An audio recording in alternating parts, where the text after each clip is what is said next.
Hello and good evening. I am Caitlin Peitzmeyer, and today I am going to talk to you about anxiety. I have struggled with anxiety for several years, and it can change my day from it being amazing to a point where I can just shut down emotionally. In social situations, I can become anxious to the point where my breathing gets heavy, my heart rate increases, and my body begins to shake.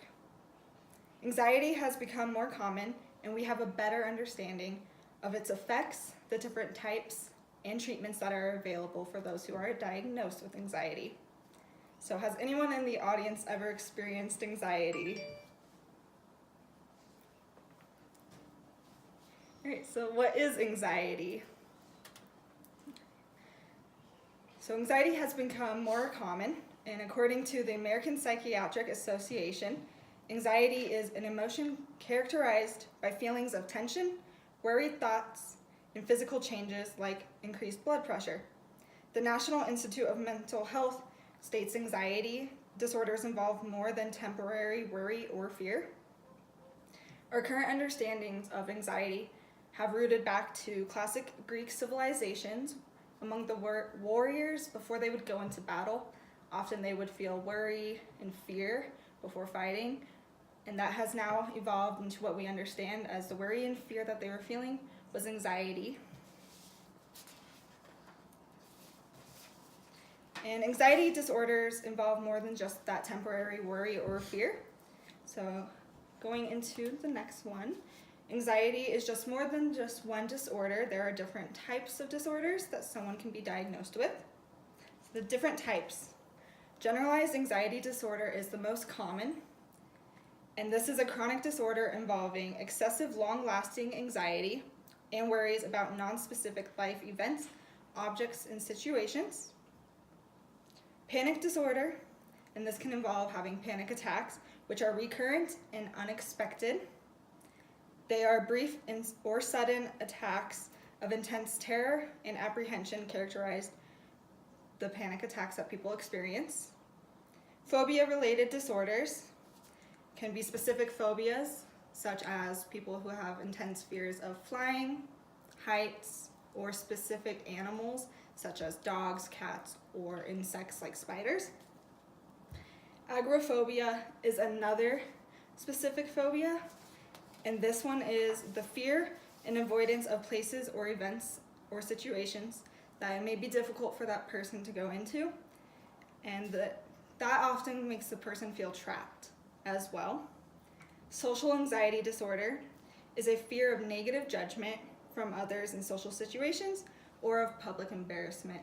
So for me, I often get social anxiety in social situations, and also public speaking goes with that as well because of the feeling of being judged and being in a social situation.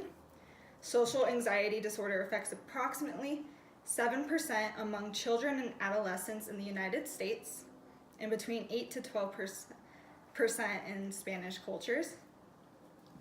Separation anxiety disorder is often among young children, and this is high levels of anxiety after separation from a specific person or place that provides feelings of safety and security.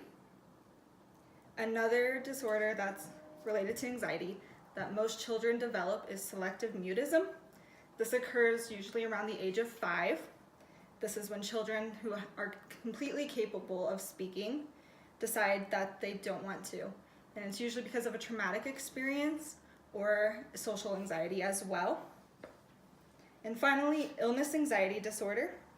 Illness anxiety disorder involves a preoccupation with having or acquiring a serious undiagnosed medical illness. This is when somebody who has anxiety about their own personal health often will diagnose themselves with a disorder or a disease that they do not have, and often will go into doctor offices a lot for checkups for something that they do not need.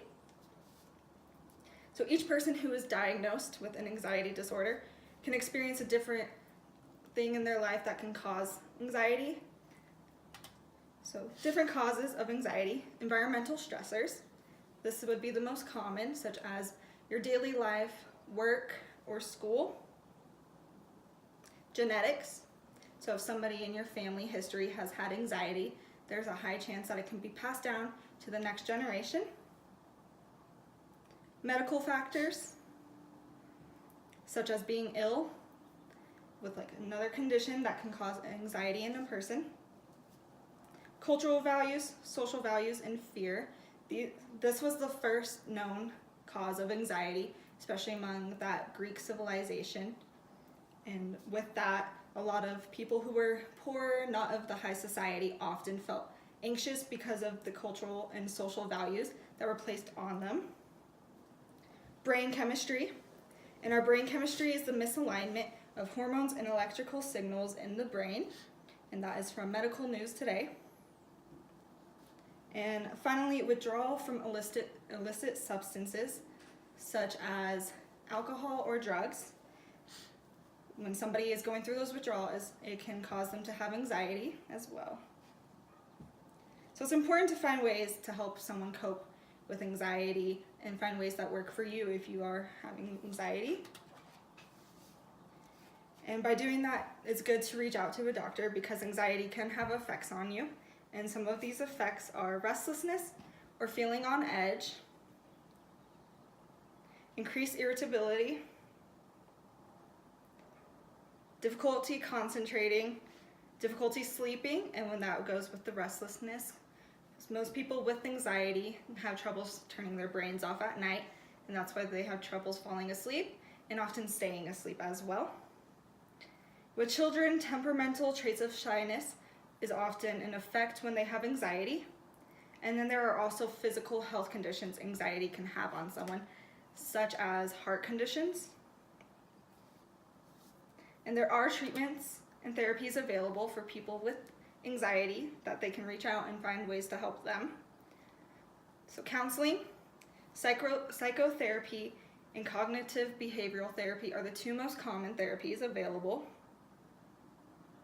The Adlerian psychotherapy is used to help treat those with social anxiety, and it's a new way that's been added. Medications such as antidepressants and anti-anxiety medications. There are self-treatment, self-management techniques, and prevention skills someone can develop and learn to help themselves. Finding support groups or support networks online can help as well. And social skills training is used in children with social anxiety. So it's important to find ways that work best for the individual, and some steps a person can help take for their anxiety to prevent anxiety are exercising, meditating, practicing breathing exercises, and there are several different breathing exercises available, and you can find some online and find ones that work for you. Yoga, replacing negative thoughts with positive thoughts as well.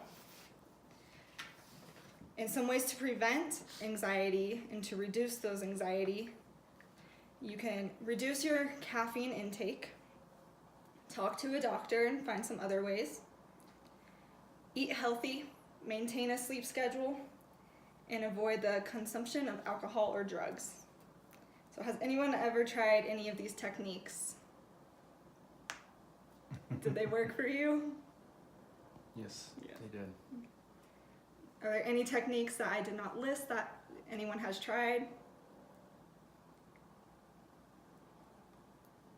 You said breathing techniques. Correct? Breathing techniques, yes. Yes, okay. Yeah. When I get anxious, I don't eat. Is that normal? Some people with anxiety, that goes with the physical health conditions. It can change their weight. Some people eat, some people don't eat. That could be a cause of anxiety. And I would like to conclude this. So anxiety affects the daily lives of those who are diagnosed with it. It's a mental health disorder that affects people physically, emotionally as well. There are several different disorders such as the phobia disorders and social anxiety. And there are the different causes. The most two common causes that researchers have found that link to anxiety are environmental stressors and genetics. Reaching out for help and finding ways that help you are ways to help you cope and improve your anxieties. And it's okay to reach out for help, and I am still finding ways that work for me in improving my anxious feelings. And thank you.